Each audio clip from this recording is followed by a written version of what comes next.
Good morning. আমার মর্নিংটা রোজ হচ্ছে সকাল সকাল আমের শব্দে। রোজ কেউ না কেউ সকাল সকাল উঠে যাচ্ছে আম পাড়তে, আর এই আমের দুবদাব শব্দে আমার ঘুম ভেঙে যাচ্ছে। আম খেতে আমি মোটামুটি ভালোই বাসি, কিন্তু সকাল বিকাল সন্ধ্যে ৩ বেলায় যদি আম আম আম খেতে দেয় তাহলে তো আমের প্রতি একটি বিতৃষ্ণা ধরে গেছে, আমারও ধরে গেছে।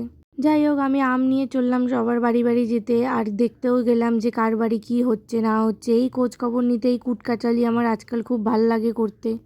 সবার বাড়ির সকাল সকাল খবর নিয়ে আমি চলে এসেছি নিজের বাড়িতে। একটু নিজের খাবার দাবারও তো ব্যবস্থা করতে হবে নাকি, তারপরে একটু ঘরের কাজও করতে হবে, নয়তো আমার শাশুড়ি তো আবার ঘর থেকে তাড়িয়ে দেবে।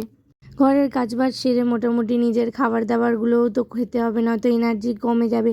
তাই আমি আবার চলে গেলাম রান্না করতে। আমি ভালো ভালো সুন্দর কষা কষা সোয়াবিনের তরকারি রান্না করে নিলাম, তারপরে আমি স্নান করে নিলাম। এত জিনিসপত্র দিয়ে আমি স্নান করি, তারপরে আমি ভালো বৌমার মতো পুজোও দিয়ে দিলাম। আমার ব্যাংক অ্যাকাউন্টে যেন তাড়াতাড়ি টাকাটা ঢুকে যায়, ঠাকুরকে প্রার্থনা করে আমি দুপুরের খাবার খেয়ে নিয়ে ভিডিওটা শেষ